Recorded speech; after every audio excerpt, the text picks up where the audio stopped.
for further analysis on the current situation, we are joined from Beirut by the Director of the Euro-Mediterranean Human Rights Monitor Regional Office, Mohammed Al-Mangabat. Mr. Mohammed, thank you for joining us on QNews.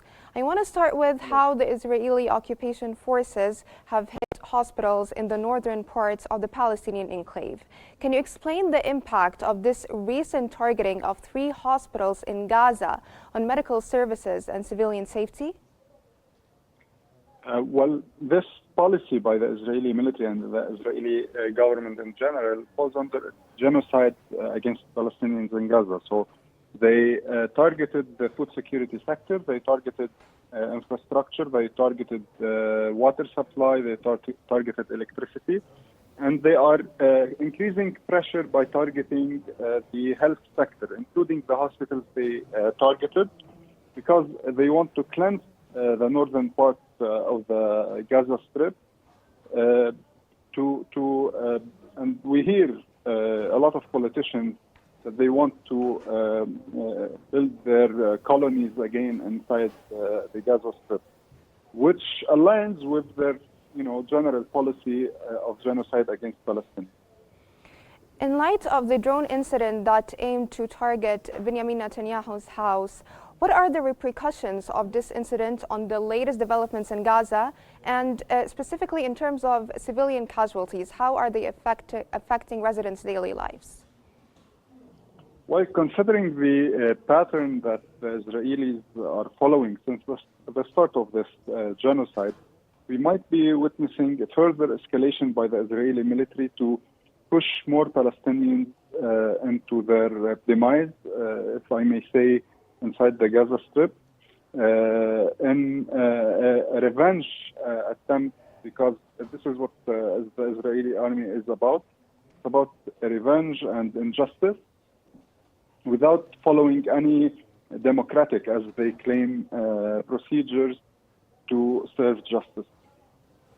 Yeah, like you've mentioned, we've been witnessing a recent increase in the Israeli airstrikes ranging from central Gaza and the recent strike on Jabalia camp. How is this recent increase in Israeli targeting impacting civilians on the ground in Gaza?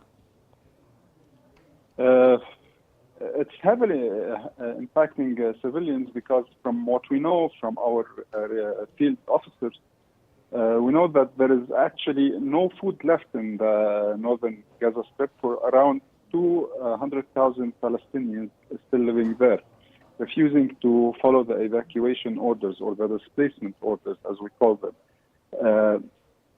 So it's a very dire and severe situation in northern part of the Gaza Strip, with no food or no aid going in.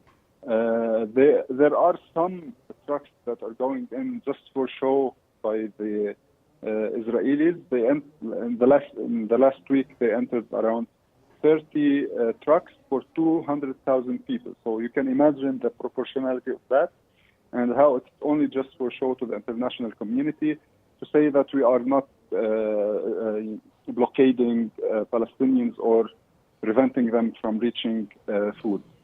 While on the ground there is famine, and people are,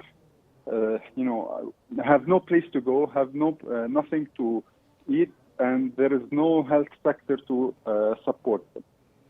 Sir, if you can expand more on the civilian casualties, what can you tell us about the current statistics in Gaza in terms of those injured and those killed? So, as per our numbers, there is around 42 to 43,000 people killed. There is approximately 13 to 14,000 people who are still under the rubble. This number we get it from people. It means people who have been missing for more than 2 weeks, with no knowledge on their whereabouts. So there is people in that we know are in prisons, but there is people that no one knows where they are because of the forced disappearance also. Around 17,000 are children of the victims, and 15,000 or 14,000 are women. 93% of the victims, of the total victims, are civilians. So this tells a lot of the the scale of the genocide that Israel is committing against Palestinians in Gaza.